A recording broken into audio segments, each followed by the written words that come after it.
అందరికీ నమస్కారం. గత 4 రోజులుగా ఇంటర్నెట్లో, సోషల్ మీడియాలో విపరీతంగా వైరల్ అవుతున్నటువంటి విషయం బాబు చంద్రహాస్ వాడిన బూతు పదాలు, దాని మీద విశ్లేషణలు, వారి వారి అభిప్రాయాలు, వాళ్ళు తిరిగి బూతులు తిట్టడాలు, ఇవన్నీ జరుగుతున్నాయి.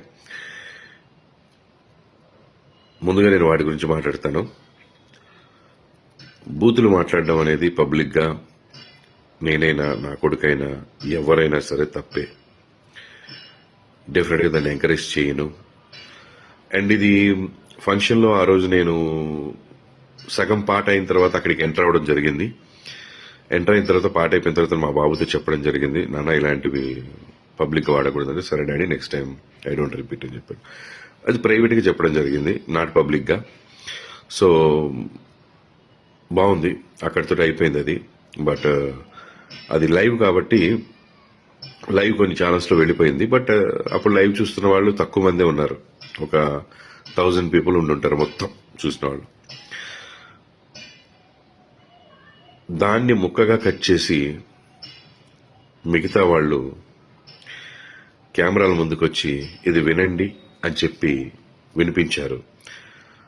నా విన్నపం ఒకటే, మీరు తప్పు చేసిన వాడిని శిక్షించాలనుకోవడం తప్పు కాదు, కానీ ఆ ఇదిలో పడి మనం ఇంకో తప్పు చేస్తున్నాం, ఇంకా ఎక్కువ మందికి వినిపిస్తున్నాం వినకూడని మాటల్ని. అది చేయకుండా ఉంటే బాగుండి అనిపించింది. నేను ఓకే, మనం బాధ్యతగా ప్రవర్తించాలి అని అనుకున్నప్పుడు సమాజం పట్ల ఎక్కువ మందికి ఇది వినకూడదు, ఎక్కువ మంది ఇది వింటే పాడవుతారని ఫీల్ అవుతున్నప్పుడు దాన్ని తీసుకొచ్చి మళ్ళీ మనం వీడియో ముందు వినిపించడం అనేది అవసరం లేదు. దానికి లీగల్గా మనం ఏ యాక్షన్ తీసుకోవాలో తీసుకోవచ్చు, మనం ఎలా బుద్ధి చెప్పాలో చెప్పొచ్చు, ఇదంతా చేయొచ్చు. ఆ వీడియో చూపించి మాట్లాడడం ఒకటే కాదు, దాంట్లో 2-3 బూతులు ఉంటే మనం 20-30 బూతులు మాట్లాడుతున్నాం, 100 బూతులు మాట్లాడుతున్నాం. దయచేసి మేల్కోండి. సమాజాన్ని ఉద్ధరిద్దాం అనే ఒక ఉద్దేశంతో బయలుదేరి సమాజానికి ఇంకా నష్టం చేస్తున్నామేమో, అది ఆలోచించండి. అండ్ ముఖ్యంగా అక్కడ నా భార్య కానీ నా కూతురు కానీ లేరు, వాళ్ళు చెన్నై షూటింగ్లో ఉన్నారు. ఆ విషయం తెలియకుండానే చాలామంది చాలా మాటలు అన్నారు వాళ్ళని. తప్పం, అది పెద్ద తప్పు. ఏదైనా తెలుసుకుని మాట్లాడాలి. ఇంకో ముఖ్య విషయం, నన్ను కూడా చాలా మాటలు అన్నారు. పెంచడం రాదా, పద్ధతి తెలియదా అని. నేను నేర్పించిన పద్ధతులు, నేను నేర్పించిన సంస్కారం, లేదా నేను ఎలా పెంచాను అనేది ఈ ఒక్క పదంతో మీరు డిసైడ్ చేయకూడదు.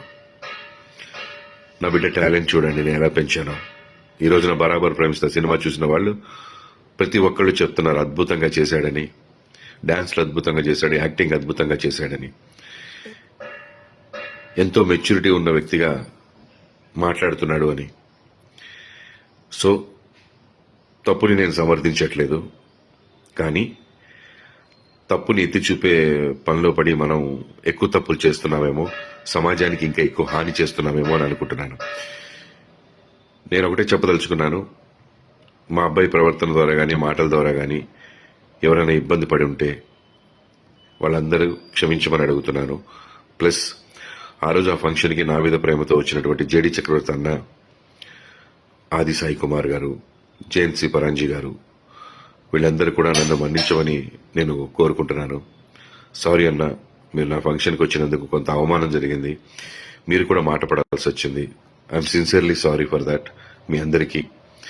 అండ్ డైరెక్టర్ గారు, ప్రొడ్యూసర్ గారు, వాళ్ళందరూ కూడా ఎవరు ఇందులో ఇన్వాల్వ్ అవ్వలేదు. సో ప్లీజ్ మాట్లాడేవాళ్ళు అన్ని విషయాలు తెలుసుకొని మాట్లాడండి. ఒక విషయం తెలుసుకొని మిగతా విషయాలన్నీ మాట్లాడకండి, లేదా దాని గురించి మాట్లాడండి. తప్పు లేదు, ప్రశ్నించిన తప్పు లేదు. ఇక్కడే స్టార్ట్ అయింది, ఈ రోజు స్టార్ట్ అయింది. ఇకపైన ఎక్కడ మనకి బూతులు వినపడకూడదు. దాంట్లో నేను కూడా మీతో తోడుగా ఉంటాను. తప్పకుండా మనందరం ఫైట్ చేద్దాం, ఇకపైన బూతులు లేకుండా. బరాబర్ ప్రేమిస్తా సినిమా చాలా బాగుందని ప్రజలు చెప్తున్నారు. తప్పకుండా సినిమా అందరూ చూసి ఆదరించండి. నా బిడ్డ తప్పుని ఎంచారు, వాడి టాలెంట్ను కూడా ఒకసారి చూడండి, చూసి మీ అభిప్రాయం చెప్పండి. బరాబర్ ప్రేమిస్తా ఇన్ థియేటర్స్.